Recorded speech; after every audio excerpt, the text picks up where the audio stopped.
Hola, mi nombre es Natalia Castagnoli, soy ginecobstetra, subespecialista en uroginecología y les voy a hablar de incontinencia urinaria en la mujer. Durante la presentación, esta será nuestra ruta de trabajo. Lo primero siempre es la definición. La incontinencia de orina, como su nombre lo dice, corresponde a la pérdida involuntaria de orina. La incontinencia de orina es una patología frecuente, particularmente en pacientes embarazadas. Se cree que afecta a un 50% de mujeres adultas. La prevalencia real no la sabemos por distintos motivos, porque se utilizan distintos criterios de inclusión, porque hay variaciones en la definición, porque un porcentaje de pacientes no buscan ayuda, ya sea por vergüenza o porque se les ha dicho que esto es una condición normal, que es parte del envejecimiento, pero esto no es así. Entre un 25 y un 61% de las pacientes busca ayuda. Entre un 10 a un 25% de las mujeres entre 15 a 64 años reportan incontinencia de orina. Entonces, como pueden ver, esto no es un problema exclusivo de mujeres mayores. Entre un 15 y un 40% de las mujeres mayores de 60 años reportan incontinencia de orina. 50% de las mujeres que se encuentran internadas en geriátricos presentan incontinencia urinaria. De hecho, es uno de los motivos que llevan a los familiares a internar en geriátricos a las pacientes. Y cerca de un 17% de las pacientes presentan diagnóstico de vejiga hiperactiva. Existen múltiples factores de riesgo para la incontinencia de orina. Uno de ellos es la edad. Tanto la prevalencia como la severidad de la incontinencia de orina aumentan con la edad. La obesidad es un factor de riesgo importante para la incontinencia. Las pacientes obesas tienen cerca de 3 veces más riesgo de desarrollar incontinencia de orina que las pacientes no obesas. Con la paridad, aumenta el riesgo de desarrollar tanto incontinencia de orina como prolapso de órganos pélvicos. Sin embargo, las pacientes nulíparas también refieren incontinencia de orina. La vía de parto, por supuesto que influye también en el desarrollo de incontinencia de orina. El parto por vía vaginal y el parto instrumental, forceps, tienen mayor riesgo de desarrollar incontinencia de orina, pero la cesárea no es un factor protector. La historia familiar, pacientes que tienen antecedentes de madre con incontinencia de orina tienen más probabilidades de tener incontinencia de orina. En cuanto a la etnia, la prevalencia de incontinencia urinaria parece ser variable en cuanto a etnia o raza. Algunos estudios han demostrado mayor prevalencia en las mujeres blancas no hispánicas comparadas con mujeres afroamericanas. Existen otros factores de riesgo como por ejemplo el tabaquismo, el consumo de cafeína, el antecedente de accidente vascular encefálico, la depresión, el tener incontinencia fecal, el síndrome genitourinario de la menopausia, el uso de terapia de reemplazo hormonal por vía oral, el haber tenido una cirugía genitourinaria o la radiación pélvica. Existen diferentes tipos de incontinencia urinaria. Nosotros nos vamos a enfocar principalmente en la incontinencia urinaria de esfuerzo, la incontinencia urinaria de urgencia y la incontinencia de orina mixta, donde la paciente presenta síntomas de incontinencia tanto de esfuerzo como de urgencia. Existen además otros tipos de incontinencia. A continuación, vamos a ver qué es lo que es cada tipo de incontinencia y después nos enfocaremos solo en las 3 primeras mencionadas. La incontinencia de orina de esfuerzo es la pérdida involuntaria de orina asociada con el esfuerzo o actividad física o con el estornudo o la tos.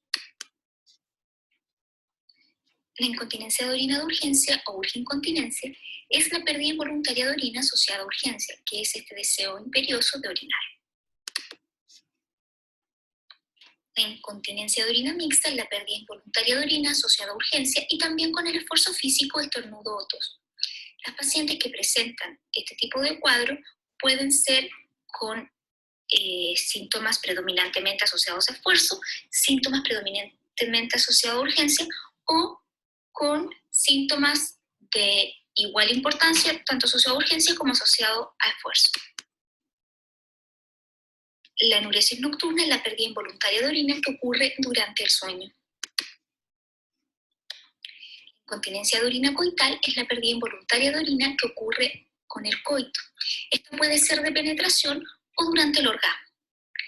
Las pacientes que tienen esta pérdida de orina durante la actividad sexual debe ser un escape de orina que a la paciente le afecte, ya que hay que hacer la diferencia con otros fluidos vaginales, como por ejemplo con la eyaculación femenina, squirting, que es la eliminación de una orina diluida por vía uretral, que es producto de la excitación.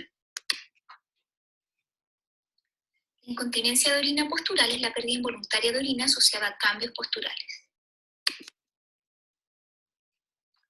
La incontinencia de orina continua es la pérdida continua involuntaria de orina, que puede presentarse, por ejemplo, en pacientes que tienen un daño esfinteriano uretral severo o en pacientes que tienen fístula. La incontinencia de orina insensible es cuando la paciente refiere incontinencia urinaria, pero desconoce cómo se produjo. Simplemente la paciente refiere que aparece mojada y no sabe en qué momento se produce el escape. Esto también puede encontrarse en pacientes que tienen fístulas. La incontinencia de orina de esfuerzo puede deberse a una hipermovilidad uretral o a una deficiencia intrínseca del esfínter de la uretra. Las condiciones también pueden coexistir en una misma paciente. La hipermovilidad uretral es cuando hay una debilidad de los tejidos musculares del piso pélvico y del tejido conectivo de la vagina que hacen que la uretra no sea capaz de cerrarse completamente al realizar una fuerza contra la pared vaginal. Al aumentar la presión intraabdominal y estos tejidos ser deficientes, se va a producir un escape de orina. Cuando hay una deficiencia intrínseca del esfínter, hay una disminución del tono del esfínter uretral, que es el responsable de que la uretra se pueda cerrar completamente. Al no ocurrir esto, lleva escape de orina. Incontinencia de orina de urgencia o urgencontinencia se asocia a hiperactividad del detrusor. Es decir, el músculo detrusor se contrae en momentos no adecuados y que puede llevar a un escape de orina. Cuando no hay escape de orina asociado, se habla de urgencia miccional. Produce el deseo, pero no hay escape de orina. Cuando hay escape de orina, hablamos de urgencontinencia o incontinencia de orina de urgencia. La incontinencia de orina mixta, que como vimos son pacientes que tienen síntomas de incontinencia asociada a esfuerzo y además incontinencia asociada a urgencia, existen distintas teorías de por qué se produce. Una es incontinencia inducida por el esfuerzo, y hay estudios que demuestran que la perfusión salina en la uretra aumenta la frecuencia miccional, lo que apoyaría esta hipótesis de que el escape de orina hacia la uretra durante un episodio de incontinencia de esfuerzo podría estimular aferentes uretrales y resultar en un reflejo de contracción vesical que llevaría a la urgencia. Otra teoría es urgencia post procedimiento antiincontinencia. Si bien hay algunas pacientes que mejoran el componente de urgencia cuando se trata de la incontinencia de orina de esfuerzo, otras desarrollan incontinencia de orina de urgencia y hay que descartar que la paciente no esté obstruida. Y otra teoría es que son dos enfermedades diferentes que coexisten en una misma paciente. Ahora vamos a la evaluación de la paciente que nos consulta por incontinencia urinaria. Cuando una paciente nos consulta por incontinencia de orina, tratamos de obtener una anamnesis lo más detallada posible.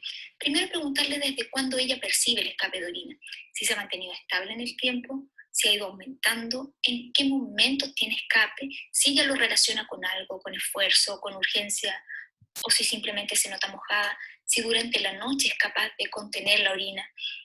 Preguntarle por la frecuencia miccional, por sus hábitos de ingesta hídrica, por sus hábitos miccionales, cuántas veces orina en el día, si tiene acceso a baño, si trabaja, si tiene permiso para ir al baño.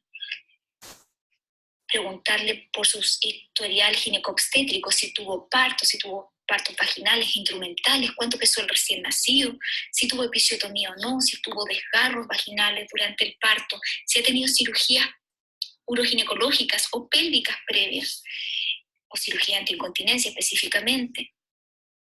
Si tuvo una cirugía antiincontinencia, preguntarle cómo fue la respuesta después de la cirugía. ¿Quedó continente? ¿Cuánto tiempo después comenzó nuevamente con síntomas? ¿Eran los mismos síntomas que tenía antes de la cirugía? Preguntarle a la paciente cómo orina. ¿Ella siente que el chorro sale sin mayor dificultad, que logra vaciar completamente la vejiga? o tiene que hacer maniobras, por ejemplo, para poder vaciar digitación vaginal, colocarse un dedo dentro de la vagina y presionar para que pueda salir el pis, o si la paciente tiene que colocarse en alguna posición y ya distinta a la habitual para poder orinar, si tiene que hacer valsalva para poder orinar o para completar la micción, si es que tiene algún otro síntoma urinario bajo, si orina con dolor, si la paciente tiene hematuria, porque ahí tenemos que empezar a buscar otras causas. En el examen físico obviamente realizamos un examen ginecológico lo más completo posible. Vamos a ver si es que la paciente tiene además prolapso genital asociado o no, si hay algún otro aumento de volumen, algún quiste vaginal, si la paciente tiene, por ejemplo, un divertículo uretral que se va a manifestar como un aumento de volumen en la pared vaginal anterior, que puede tener además secreción uretral. Vamos a pedirle a la paciente que realice una prueba de esfuerzo, le solicitamos toser o realizar alguna maniobra que genere aumento de la presión intraabdominal para ver si es que hay escape de orina. También evaluamos la movilidad uretral, le pedimos a la paciente que realice valsalva y cuando la movilidad de la uretra es mayor a 30 grados lo consideramos como hipermovilidad. A toda paciente que consulta por incontinencia de orina debemos solicitarle un examen de orina. Lo primero que debemos hacer es descartar infección urinaria. La infección urinaria puede manifestarse como incontinencia de orina, principalmente en pacientes que tienen una historia corta de incontinencia o historia intermitente de incontinencia. Además, podemos realizar exámenes complementarios para evaluar la incontinencia de orina. La urodinamia, por ejemplo. Si bien la urodinamia no es para todas las pacientes, es un examen que nos permite objetivar y nos permite además educar a la paciente con respecto a lo que ella tiene. Ya que, por ejemplo, en una paciente que tenga una incontinencia de orina de urgencia, nosotros clínicamente no vamos a poder hacer el diagnóstico de un síndrome de vejiga hiperactiva, pero sí nos puede ayudar la urodinamia para eso, porque es capaz de objetivar el aumento de la presión del detrusor para poder hacer ese diagnóstico. Lamentablemente, la urodinamia es un examen caro y de acceso difícil, sobre todo en el sistema público. Por lo tanto, tenemos que elegir a qué pacientes se lo vamos a hacer. A pacientes que tienen síntomas complejos, pacientes que han sido ya operadas y que tienen historia de incontinencia, pacientes que no respondieron inmediatamente al tratamiento quirúrgico, o pacientes que, por ejemplo, han recibido tratamiento médico y que no responden, principalmente aquellas que tienen historia de urgincontinencia y que no han respondido al tratamiento con fármacos. Como les decía, la urodinamia es un examen difícil de conseguir, por lo tanto nosotros tenemos que optar por un hermano pobre, que es la cistometría de llenado. La cistometría simple. La cistometría es llenar la vejiga con un volumen conocido y evaluar si es que hay o no pérdida de orina. Eso nos permite objetivar la pérdida de orina y además evaluar algunas sensaciones vesicales en la medida que se va produciendo el llenado para evaluar la indemnidad neurológica de la vejiga. La cistometría simple, lo primero que hacemos es medir un residuo postmiccional. Eso nos permite evaluar cómo está el vaciado vesical. Nos permite determinar algunas sensaciones miccionales y detectar contracciones no inhibidas. Si bien el examen adecuado para eso es la urodinamia, acá se pueden ver alzas en la columna que se asocian a contracciones vesicales no inhibidas.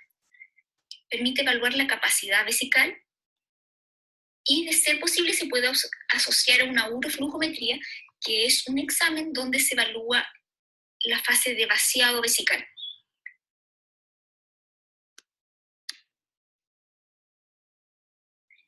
La urodinamia multicanal, que es el gold standard, es un examen mucho más completo y mucho más incómodo también para la paciente. Se colocan dos catéteres uretrales finos, uno que permite el llenado vesical con solución fisiológica y otro catéter que permite medir la presión intravesical. Además se coloca otro catéter transrectal que nos permite medir la presión intraabdominal. Con eso nosotros obtenemos distintas curvas y vemos cómo se comporta la vejiga durante la fase de llenado y durante la fase de vaciado. Aquí en la imagen aparece un catéter vaginal.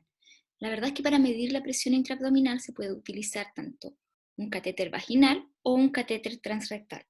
Sin embargo, preferimos el transrectal porque el recto, a nivel anal, cuenta con el esfínter que nos permite mantener el catéter in situ. En cambio, la vagina, sobre todo en nuestras pacientes que tienen una debilidad de la musculatura del piso pélvico, hace que el catéter intravaginal no se mantenga en su lugar.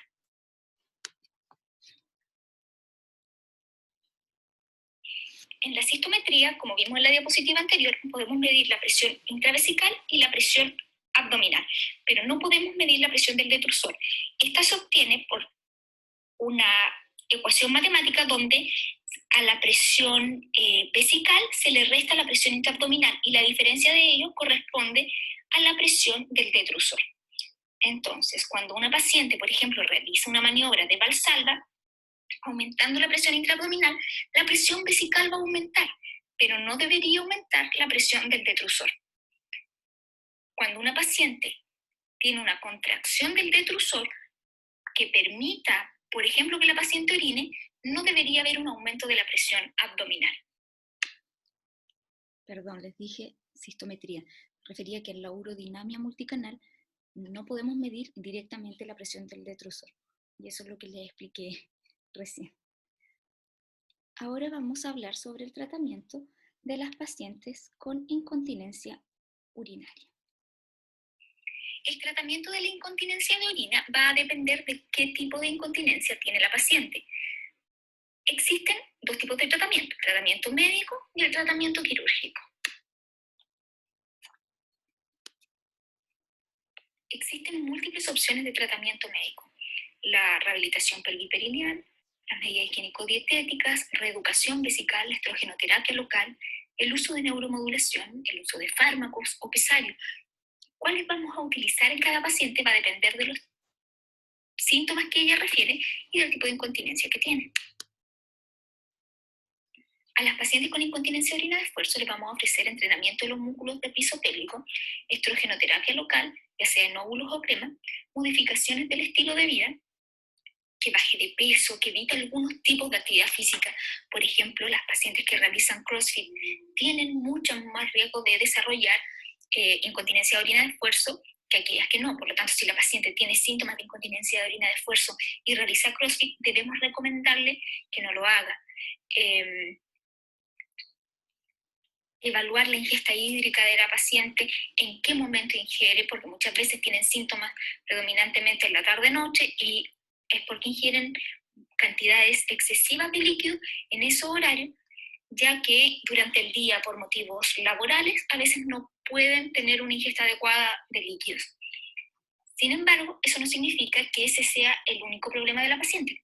Probablemente igual tenga una hipermovilidad uretral que esté causando la incontinencia de orina de esfuerzo, pero a mayor llene vesical las probabilidades de escape son mayores. Por lo tanto, tenemos que tratar de modificar todo lo que podamos para ayudar a las pacientes. Si la paciente tiene una constipación crónica, debemos ayudarla a manejarlo con medidas dietéticas, el uso de fibras, agregándolo a la dieta, eventualmente con kinesioterapia también podemos ayudarla a mejorar.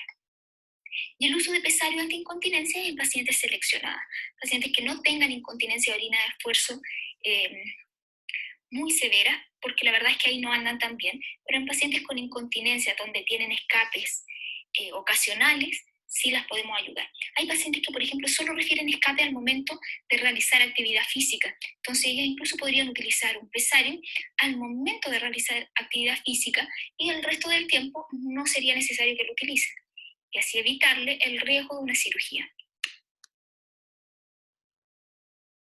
En las pacientes con incontinencia de orina de urgencia, la primera línea de tratamiento son las medidas higiénico-dietéticas, la rehabilitación perineal, la estrogenoterapia local, ya que la sistémica ha demostrado en algunos trabajos que incluso podría aumentar la urgencia, y la reeducación vesical. En las medidas higiénico-dietéticas, por supuesto que le pedimos a la paciente que baje de peso, evaluar la ingesta hídrica y tratar de regularla, evitar los irritantes vesicales, como por ejemplo el alcohol, las bebidas gaseosas, el café, té, el uso de mate, que es tan frecuente en las zonas más rurales, Y con la reeducación vesical le vamos pidiendo a la paciente que sea capaz de cada vez aguantar un poquito más para que su vejiga vaya logrando capacidades vesicales normales. En pacientes que no responden a la primera línea de tratamiento le ofrecemos el uso de fármacos. Estos fármacos son anticolinérgicos y que tienen efectos secundarios como por ejemplo la sequedad bucal, sensación de mareo, constipación en algunas pacientes. Y hay que seleccionar a qué paciente se lo vamos a ofrecer y explicarle cuáles son los síntomas que va a tener. Además, hay que considerar que algunos de estos fármacos atraviesan la barrera hematoencefálica y no se recomienda su uso en pacientes mayores de 65 años. Y ahí debemos elegir otro tipo de anticolinérgicos que son más selectivos y que tienen su función principalmente a nivel vesical. En pacientes con síntomas de incontinencia de orina mixta, el tratamiento va a depender de cuál es el síntoma predominante. La rehabilitación perineal es una herramienta terapéutica tanto para la incontinencia de orina de esfuerzo como para la incontinencia de orina de urgencia. Por lo tanto, sin importar cuál sea el síntoma predominante, podemos ofrecérselo a las pacientes que tengan síntomas de incontinencia de orina de esfuerzo como primera línea de tratamiento. Las medidas higiénico-dietéticas también se pueden dar a estas pacientes. El uso de fármacos va a depender si tiene síntomas predominantemente de urgencia y que no haya respondido a la primera línea de tratamiento. La estrogenoterapia también la podemos utilizar en las pacientes con incontinencia de orina de esfuerzo y recordemos que esta debe ser estrogenoterapia local. El tratamiento quirúrgico se reserva para pacientes con incontinencia de orina de esfuerzo que hayan fracasado en la primera línea de tratamiento. Tenemos distintos procedimientos quirúrgicos que le podemos ofrecer a la paciente. El sling de uretra media es lo que más se utiliza hoy en día. Entre ellos tenemos el sling transobturador, el sling retropúbico o TBT y el sling de incisión única. También existe el sling al cuello vesical, que es una cirugía que se utiliza predominantemente en los Estados Unidos, ya que el uso de mallas está cuestionado. Y este se realiza con fascia. Y además tenemos la operación de Burch, que es una cirugía abdominal que puede ser por vía laparotomía o por vía laparoscópica. Actualmente el gold standard de tratamiento es la cinta retropúbica o TBT. Sin embargo, se realizan más TOT, al menos en nuestro centro, porque es una técnica más reproducible, más fácil y con menos complicaciones. En esta imagen se ve un esquema de la cirugía de Burch, que es una colposuspensión. Se pasan puntos vaginales parauretrales y se fijan al ligamento de Cooper en forma bilateral.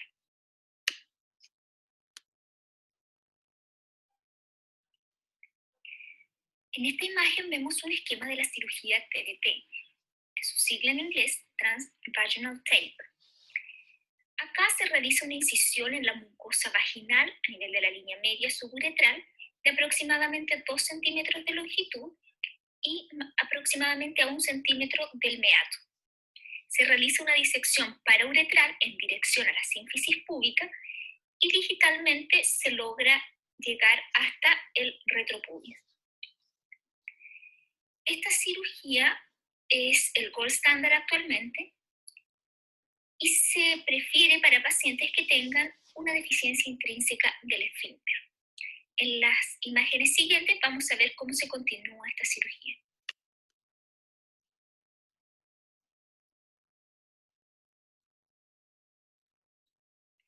Luego de haber hecho la disección hasta el retropubis, se inserta una aguja desde la pared abdominal hacia la vagina, guiándola con el dedo índice. Esta cirugía también puede ser realizada en sentido contrario, con una incisión de la aguja desde la vagina hacia la pared abdominal. Con las agujas se guía una cinta, como se ve en la imagen de la derecha, y eso forma una U bajo la uretra, dándole soporte a esta. Esta es una visión lateral de cómo queda el sling con una cirugía de TBT.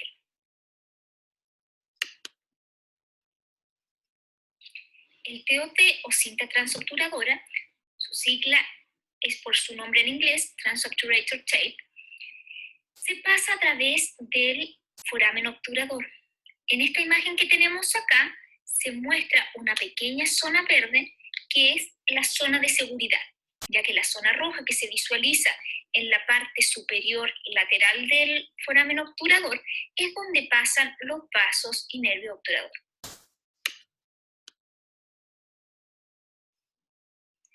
Al igual que para el TBT, se realiza una incisión a nivel de la pared vaginal anterior a 1 centímetro del meato y de aproximadamente 2 centímetros de longitud.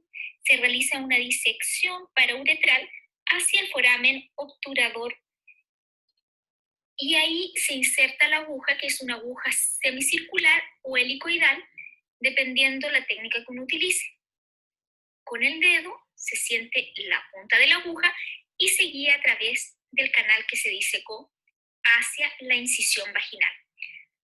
Ahí se conecta a un sling y que se lleva a la posición en hamaca suburetral que vamos a ver en la siguiente imagen. En esta imagen se visualiza un poco mejor cómo se pasa la aguja y la posterior enganche del sling. Luego la aguja se retira siguiendo su curvatura, dejando el sling a través del canal disecado. El sling se corta a nivel de la piel y se sutura la colporrafia. Previo a la sutura de la colporrafia, uno debe ajustar la tensión a la que va a dejar el sling. La tensión siempre debe ser la menos posible. Estas son cirugías libres de tensión. Entonces uno tracciona permitiendo que el sling se acerque a la uretra, pero que no lo colapse, porque si no la paciente queda obstruida. Ya para finalizar y a modo de conclusión, creo que ya se dieron cuenta, los números hablan por sí solos. La incontinencia de orina es una patología frecuente y que todos debemos conocer. Sin importar en qué áreas se trabaje, cuando uno es funcionario de la salud, tiene que saber que existe la incontinencia de orina. Y, de ser posible, preguntar dirigidamente cada vez que tengamos la oportunidad. No es que uno vaya por la calle preguntándole a cada mujer que vea, oh, se le escapa el pipí. No, pero sí en cada evaluación que tengamos, porque, como comenté al principio, muchas pacientes no consultan porque creen que esto es normal, afecta su calidad de vida, afecta sus relaciones de pareja. Algunas dejan de salir de la casa por vergüenza. Entonces, si nosotros logramos encontrar una paciente que tiene incontinencia de orina, podemos decirle que esto tiene solución y que puede volver a tener una vida normal. Evaluar qué patologías concomitantes tienen las pacientes siempre es importante, porque algunas de ellas empeoran los resultados del tratamiento ante incontinencia y también aumentan los síntomas de incontinencia. Evaluar qué fármaco usan las pacientes, sobre todo las pacientes hipertensas que utilizan diuréticos. No es que nosotros por cuenta propia vayamos a suspender los diuréticos, pero en pacientes con síntomas importantes, uno puede hablar con el médico que le está tratando la hipertensión y ver si puede hacer algún ajuste farmacológico para disminuir el uso de diuréticos por parte de la paciente. Recordar que el manejo inicial es médico, siempre es médico. Uno siempre debe ir de menos a más. Algo que no te hace daño, que no tiene riesgo, como es el tratamiento médico, la rehabilitación pelviperineal, es la elección en las pacientes con incontinencia de orina. Y eso es muy importante que todo el equipo de salud lo tenga claro, porque ¿qué es lo que nos ocurre muchas veces en la atención secundaria o terciaria? Que llega la paciente derivada y lo primero que nos dice es, vengo para que me operen de la incontinencia. Y cuando uno le explica que lo que tiene que hacer son unos ejercicios, en realidad nos mira como si nosotros estuviéramos locos, porque ella viene con la idea preconcebida de que el tratamiento es quirúrgico. Entonces, eso es algo que todos debemos tener claro. El manejo inicial siempre es médico. Y educar a la paciente es esencial. Y educarnos entre nosotros mismos también con respecto a la existencia de estas patologías y cómo se manejan. Espero haberles sido de utilidad. Hasta luego.